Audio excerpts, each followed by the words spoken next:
नमस्कार। आज हम एक काफ़ी चौंकाने वाली घटना पर बात करेंगे। हाल ही में केरल के तिरुवनंतपुरम में एक ब्रिटिश लड़ाकू विमान उतरा। ये कैसे हुआ, क्यों हुआ? हमारे पास इस पूरे मामले पर कुछ रिपोर्ट्स और जानकारी हैं जो बताती हैं कि जून 2025 में तिरुवनंतपुरम इंटरनेशनल एयरपोर्ट पर असल में क्या चल रहा था। तो चलिए इन स्रोतों को खंगालते हैं और समझते हैं कि भाई माजरा क्या था, क्यों हुआ ये सब और इसके मायने क्या हो सकते हैं। हुआ ये कि ब्रिटिश रॉयल एयरफोर्स मतलब आरएएफ का एक F-35B लाइटनिंग 2 फाइटर जेट। हाँ, वही जो अपनी स्टेल्थ टेक्नोलॉजी और वो जो सीधा लैंड कर सकता है, वर्टिकल लैंडिंग, बिल्कुल उसके लिए जाना चाहता है। बिल्कुल उसी ने वहां एक इमरजेंसी लैंडिंग की।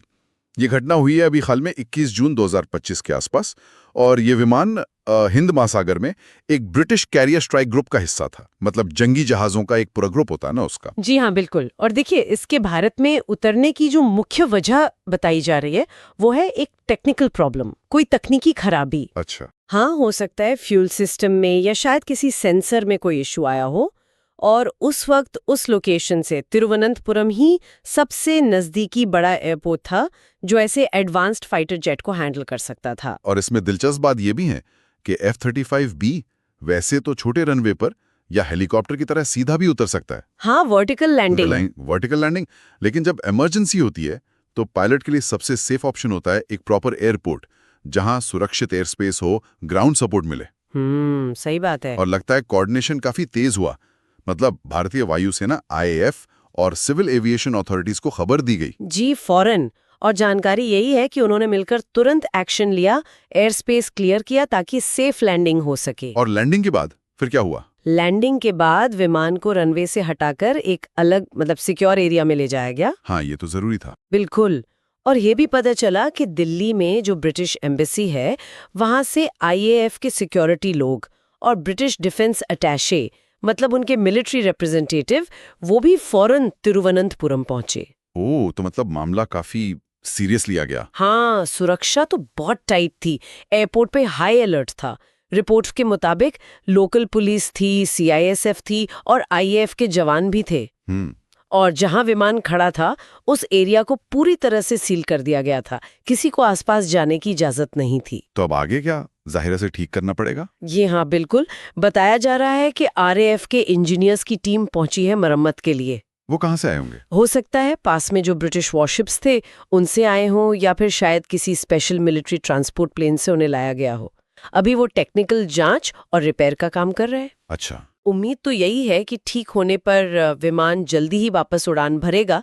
अगर मान लीजिए जल्दी ठीक नहीं हो पाता तो फिर उसे किसी बड़े ट्रांसपोर्ट प्लेन जैसे C-17 ग्लोब मास्टर आता है ना, उससे एयरलिफ्ट भी किया जा सकता है। ये भी खबर थी कि केरल में कुछ एविएशन एंथुजियास्ट्स मतलब जिन्हें विमानों में दिलचस्पी है, उन्होंने स्टील्थ फाइटर को लैंड करते हुए देखा। हाँ, और फिर डिफेंस सर्कल्स में ये खबर तेजी से फैली। और कुछ लोग ये भी कह रहे थे कि शायद ये किसी सीक्रेट जॉइंट एक्सरसाइज का हिस्सा था, पर इसकी कोई पुष्टि तो नहीं हुई। नहीं, आधिकारिक तौर पर ऐसा कुछ नहीं कहा गया।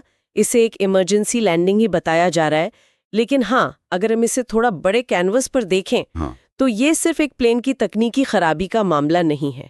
ये भारत और ब्रिटेन के बीच जो रक्षा संबंध मजबूत हो रहे हैं उसकी तरफ भी एक इशारा है। जैसे वो कोंकण नेवल एक्सरसाइज होती है। बिल्कुल, जैसे कोंकण अभ्यास है और भी कई तरह के सहयोग हैं। ये दिखाता है कि दोनों देशों की सेनाओं के बीच एक समझ है, एक कोऑर्डिनेशन है। और ये घटना ये भी दिखाती है कि रॉयल एयरफोर्स की पहुंच हिंद प्रशांत क्षेत्र में कितनी है। और ये भी कि जरूरत पड़ने पर भारत नाटो जैसी पश्चिमी सेनाओं के साथ कोऑर्डिनेट करने को तैयार भी है और सक्षम भी है। और कहीं ना कहीं ये हिंद महासागर की सुरक्षा में दक्षिणी भारत की जो स्ट्रेटेजिक इंपॉर्टेंस बढ़ रही है उसे भी हाईलाइट करता है। तो अगर हम संक्षेप में कहें, एक ब्रिटिश F-35B स्टील्थ फाइटर तकनीकी खराबी की वजह से तिरुवनंतपुरम में उतरा। भारतीय अधिकारियों ने पूरा सहयोग दिया, सुरक्षा दी। बिल्कुल। और ये सिर्फ एक तकनीकी घटना नहीं है, बल्कि ये हिंद महासागर क्षेत्र में बढ़ती स्ट्रेटेजिक पार्टनरशिप और ऑपरेशनल कोऑर्डिनेशन का भी एक संकेत है। ये सोचने वाली बात है कि आगे चलकर इस तरह की जो अप्रत्याशित स्थितियां बनती हैं, वो अंतर्राष्ट्रीय सहयोग और क्षेत्रीय सुरक्षा, खासकर हिंद महासागर जैसे महत्वपूर्ण इलाके में, उसे कैसे नया रूप दे सकती हैं, है ना?